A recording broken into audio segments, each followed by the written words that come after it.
അല്ല, അതല്ല, ആ പ്രചരണമൊക്കെ കള്ളപ്രചരണമാണെന്ന് ഈ ഒറ്റ സംഭവത്തിലൂടെ വ്യക്തമാണ്. ഇവർക്ക് എന്ത് കൊടുത്തിട്ടെന്താ കാര്യം? ഇവർക്ക് ഇത് നടപ്പാക്കാൻ കഴിവുണ്ടേ. ഈ ഭരണരംഗത്ത് ഇവർക്ക് സാക്ഷരതയില്ല, നിരക്ഷരരാണ്. ഇവർക്ക് എവിടെ ആർക്ക് കൊടുത്ത് എന്താ?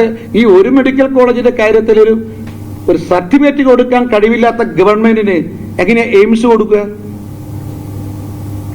എങ്ങനെ എല്ലാ ജില്ലയിലും മെഡിക്കൽ കോളേജ് കൊടുക്കുക? അല്ല, ഞങ്ങളുടെ ഇക്കാര്യത്തിൽ ഭാരതീയ ജനതാ പാർട്ടിയുടെ നിലപാട് വളരെ വ്യക്തമാണ്. ശബരിമല നടന്ന സ്വർണ്ണമോഷണം, സ്വർണ്ണക്കൊള്ള, അതിനെക്കുറിച്ച് കേന്ദ്ര ഏജൻസി അന്വേഷിക്കണം എന്നുള്ളത് തന്നെയാണ് ഞങ്ങളുടെ ആവശ്യം. അത് ശരിവെക്കുന്ന രീതിയിലുള്ള പല പരാമർശങ്ങളും ഹൈക്കോടതിയുടെ ഭാഗത്തുനിന്ന് വിവിധ സമയങ്ങളിൽ ഉണ്ടായിട്ടുണ്ട്. അപ്പോൾ ഞങ്ങൾക്ക് അക്കാര്യത്തിൽ ഒറ്റ അഭിപ്രായം മാത്രമേ ഉള്ളൂ. അല്ല, ഞങ്ങളുടെ അഭിപ്രായം ഞങ്ങൾ പറഞ്ഞല്ലോ. ഭാരതീയ ജനതാ പാർട്ടി അഭിപ്രായം നേരത്തെ വ്യക്തമാക്കിയിട്ടുണ്ട്. അത് വീണ്ടും ഞങ്ങൾ ആവർത്തിക്കുന്നു. ഇനി നിയമപരമായിട്ട് അതിനെന്താണ് ചെയ്യേണ്ടത് എന്നത് ഞങ്ങൾ ആലോചിക്കും.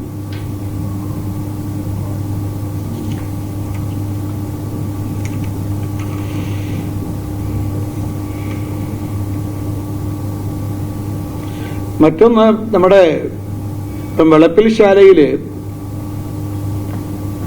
ബിസ്മിർ എന്ന് പറയുന്ന ഒരു യുവാവിന്റെ ദാരുണമായിട്ടുള്ള അന്ത്യം നിങ്ങളെല്ലാവരും റിപ്പോർട്ട് ചെയ്തതാണ്. മാത്രമല്ല, ഇപ്പൊ പോസ്റ്റ്മോർട്ടം റിപ്പോർട്ട് വന്ന സമയത്ത് അവിടെ ആരോഗ്യവകുപ്പ് ജീവനക്കാരുടെ ഭാഗത്ത് നിന്ന് ഗുരുതരമായിട്ടുള്ള കൃത്യവിലോപങ്ങളും കൊടിയ അനാസ്ഥയും ഉണ്ടായതായിട്ട് വ്യാഖ്യാനിക്കുന്നുണ്ട്. അതായത് ഓക്സിജൻ അളവ് കുറഞ്ഞതുകൊണ്ടാണ് ആ മരണം സംഭവിച്ചത്. ഓക്സിജൻ കൊടുക്കാനുള്ള യാതൊരു നടപടിയും ആശുപത്രിയിൽ ഉണ്ടായിട്ടില്ല. ഒന്ന്, ചികിത്സ വൈകിച്ചു. രണ്ട്, ഓക്സിജൻ പോലും കൊടുത്തില്ല. ഓക്സിജൻ ഇല്ലാത്ത ആംബുലൻസിലാണ് മെഡിക്കൽ കോളേജിലേക്ക് കൊണ്ടുപോയത്. ഇത്തരത്തിലെ ഗുരുതരമായിട്ടുള്ള കണ്ടെത്തലുകൾ പോസ്റ്റ്മോർട്ടം റിപ്പോർട്ടിലുണ്ട്.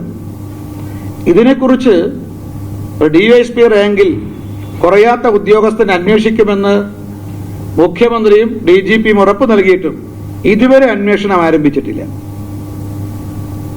രണ്ട്, ഈ ഉദ്യോഗസ്ഥന്മാരുടെ പേരിൽ നിയമപരമായി നടപടിയെടുക്കുന്നതിന് പകരം, അന്വേഷണം നടത്തി നടപടിയെടുക്കുന്നതിന് പകരം ഇന്നലെ മിനിഞ്ഞാന്നും ആശുപത്രി അടച്ചിട്ടു. എന്നിട്ട് ബോർഡ് വെച്ചു, ഡോക്ടർമാർ രാജിവെച്ചതിനെ തുടർന്ന് ആരുടെയും സേവനം ലഭ്യമല്ല എന്ന് പറഞ്ഞ് ആശുപത്രി അടച്ചിടുക. നമ്മൾ എവിടെയെങ്കിലും കേട്ടിട്ടുണ്ടോ? അതായത് പരാതി കൊടുത്തതിന്റെ പേരിൽ ആ കുടുംബത്തെ മാത്രം, ജനങ്ങളെ വെല്ലുവിളിക്കുക. സംസ്ഥാന സർക്കാരും ആരോഗ്യ വകുപ്പ്, സ്ഥല MLAയും ജനങ്ങളെ വെല്ലുവിളിക്കുക. ആശുപത്രി അടച്ചിട്ടു.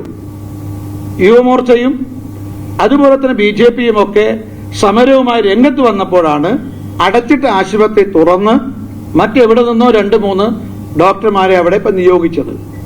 പക്ഷെ ഇപ്പോൾ മനസ്സിലാകുന്നത് അവിടെ എല്ലാ ഡോക്ടർമാരും 1-2 പേരൊഴിച്ച് ബാക്കി ഡോക്ടർമാരും നഴ്സുമാരും അതുപോലെ ഫാർമസിസ്റ്റുകളും എല്ലാം തന്നെ അവിടെ കരാർ ജീവനക്കാരാണ്. കരാറടിസ്ഥാനത്തിലാണ് അവിടെ നിയമിച്ചിരിക്കുന്നത്. 5 പഞ്ചായത്തിലെ പ്രാഥമിക ആരോഗ്യ കേന്ദ്രത്തിന്റെ മാത്രം കമ്മ്യൂണിറ്റി സെന്ററാണ് ഈ വെളപ്പിൽ ശാലയിലുള്ളത്, വെളപ്പിൽ പഞ്ചായത്തിലുള്ളത്. അവിടെയാണ് കരാറടിസ്ഥാനത്തിൽ ആളുകൾ നിശ്ചയിച്ചത്. അവിടെയാണ് 1976 പാറ്റേൺ അനുസരിച്ചാണ് അവിടെ നിയമനം നടക്കുന്നത്. ഇത്രയും കൊടിയ അനാസ്ഥ, അവഗണന ആ ആശുപത്രിയോട് ഉണ്ടായിട്ടുണ്ട്. നമ്മുടെ ഇത് കാട്ടാക്കടയിൽ അല്ലെങ്കിൽ വെളപ്പിൽ ശാലയിൽ മാത്രമുള്ള ആരോഗ്യ മേഖലയിലെ തകർച്ചയല്ല, കേരളത്തിലെ മൊത്തം തകർച്ചയാണ്. ഇതിനെ സംബന്ധിച്ച് ഞങ്ങൾ പറയുന്നു, അടിയന്തരമായിട്ടുള്ള ഇടപെടൽ സംസ്ഥാന സർക്കാരിന്റെ ഭാഗത്തുണ്ടാകണം. ആ ബിസ്മിറിന്റെ കുടുംബത്തിന് നീതി ലഭിക്കണം. ഇത്രയും ഈ വിഷയങ്ങൾ ഉന്നയിച്ചുകൊണ്ട് BJP യുവമോർച്ചയും ശക്തമായ പ്രക്ഷോഭം സംഘടിപ്പിക്കും. എന്നും അവിടെ പ്രക്ഷോഭം സംഘടിപ്പിച്ചിട്ടുണ്ട്. അവിടെ വരാനിരിക്കുന്ന ദിവസങ്ങളിലും വെളപ്പിൽ ശാല വിഷയം ഉന്നയിച്ചുകൊണ്ട് യുവമോർച്ചയും BJPയും ശക്തമായ പ്രക്ഷോഭം ആരംഭിക്കും.